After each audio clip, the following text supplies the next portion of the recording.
नमस्कार साथियों, welcome to MCQ series. MCQ series का आज 38वां लेक्चर है। क्वेश्चन नंबर फर्स्ट है, निम्नलिखित में से किस गणतंत्र में अग्रज के पश्चात अनुज को शासक बनाने की प्रथा प्रचलित थी। अग्रज यानी बड़ा भाई और अनुज यानी छोटा भाई। तो बड़े भाई के पश्चात छोटे भाई को शासक बनाने की प्रथा मैत्रक गणतंत्र में प्रचलित थी। मैत्रक गणतंत्र या मैत्रक गणराज्य, तो ऑप्शन सी इसमें सही हो जाएगा। क्वेश्चन नंबर 2 है, निम्नलिखित में से किस अभिलेख से गुप्त काल के नगर प्रशासन की सूचना मिलती है। तो सौराष्ट्र अभिलेख से गुप्त काल के नगर प्रशासन की हमको जानकारी मिलती है। सौराष्ट्र अभिलेख, ऑप्शन नंबर ए सही हो जाएगा। क्वेश्चन नंबर 3 है, निम्नलिखित गुप्तकालीन भूमि माप की इकाइयों को अवरोही क्रम में व्यवस्थित कीजिए, यानी कि बड़े से छोटा। तो हमको पता है कि एक कुल्यबाप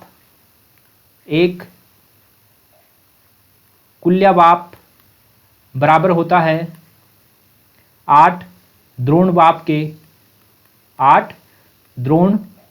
बाप के, और ये बराबर होता है 32 आड वाप के, 32 आड वाप।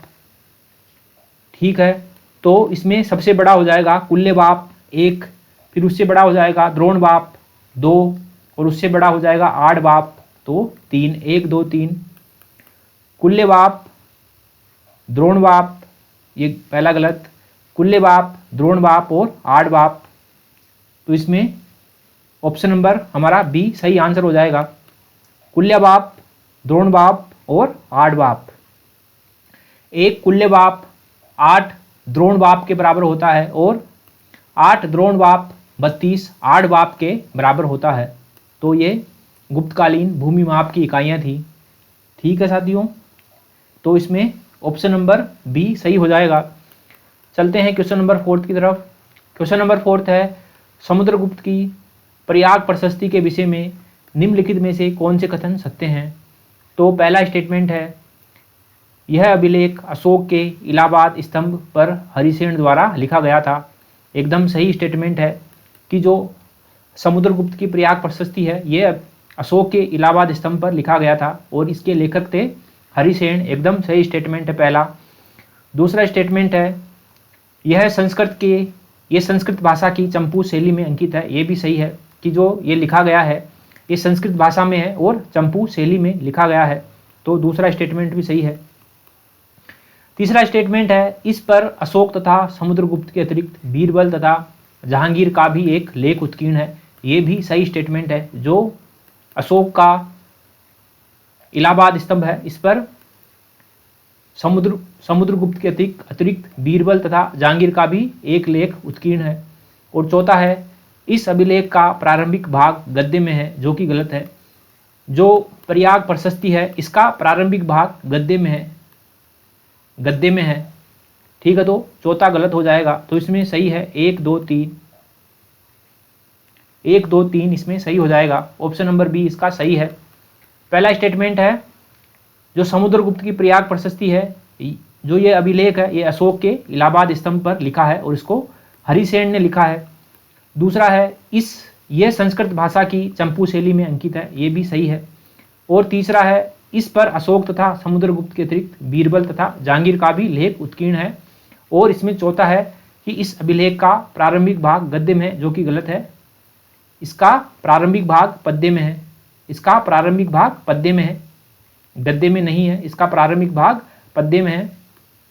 तो इसमें चौथा गलत है, बाकी 3 सही है। 1 2 3 इसमें सही है। पांचवा है, प्राचीन काल में आपत धर्म से क्या तात्पर्य है। तो हमको पता है कि स्मृति ग्रंथों में ब्राह्मणों को आपत धर्म के समय अन्य पेशा अपनाने की अनुमति होती थी, यानी कि विपरीत परिस्थिति में जो है वर्ण धर्म का सीमित अतिक्रमण किया जा सकता था। यानी कि जो ब्राह्मण वर्ण से था तो उसका कार्य क्या होता था, पूजा पाठ करवाना और अध्ययन करना। लेकिन अगर विपरीत परिस्थिति है तो उस समय वह जो है पूजा पाठ और अध्ययन अध्यापन के अलावा जो है उसका सीमित अतिक्रमण करके जो है दूसरा कार्य भी अपना सकता था। तो इसमें ए ऑप्शन सही हो जाएगा। विपरीत परिस्थितियों में वर्ण धर्म का सीमित अतिक्रमण आपत्त धर्म कहलाता है। क्वेश्चन नंबर 6 है, प्रसिद्ध कवि वाक्पति राज किसके दरबार को सुशोभित करता था? तो हमको पता है कि जो कवि वाक्पति राज है वह मगध के शासक यशोवर्मन के दरबार में थे।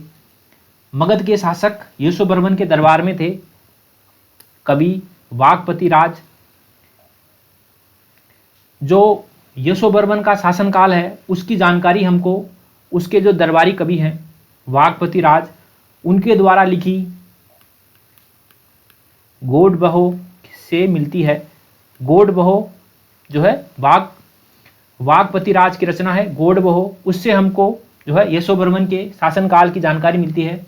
और जो ये गोडबहो है ये प्राकृत भाषा में लिखी गई है, ये प्राकृत भाषा का काव्य है गोडबहो, प्राकृत भाषा का। ठीक है, इसके साथ साथ ही यशोवर्मन के दरबार में भवभूति जो है भवभूति आदि कवि भी रहते थे। वाक्पति राज भवभूति आदि कवि रहते थे यशोवर्मन के दरबार में। तो जो भवभूति है, भवभूति करुण रस के जो है आचार्य माने जाते थे, करुण रस के आचार्य माने जाते थे भवभूति। और भवभूति की रचनाएं कौन कौन सी थी? इनकी रचनाएं थी मालती माधव, उत्तर रामचरित और महावीर चरित, इनकी रचनाएं थी भवभूति की। ठीक है साथियों, तो जो प्रसिद्ध कवि वाक्पति राज है वह यशोवर्मन के दरबार में, मगध शासक यशोवर्मन के दरबार में थे। ऑप्शन सी इसमें सही हो जाएगा। क्वेश्चन नंबर 7 है, हर्षचरित में प्रांतीय शासक को निम्नलिखित में से क्या कहा जाता था? तो हर्ष काल में जो प्रांतीय शासक है उसको राजस्थानीय कहा जाता था, लेकिन हर्षचरित में प्रांतीय शासक को जो है लोकपाल कहा जाता था, प्रांतीय शासक को लोकपाल कहा जाता था। तो इसमें बी सही है। वैसे तो प्रांतीय शासक को राजस्थानीय कहा जाता था, लेकिन हर्षचरित में प्रांतीय शासक को लोकपाल कहा गया है, लोकपाल। तो इसमें ऑप्शन बी सही हो जाएगा। क्वेश्चन नंबर 8 है, अम्बष्ट कहा जाता था, मतलब अम्बष्ट किसको कहा जाता था? तो अम्बष्ट कहा जाता था ब्राह्मण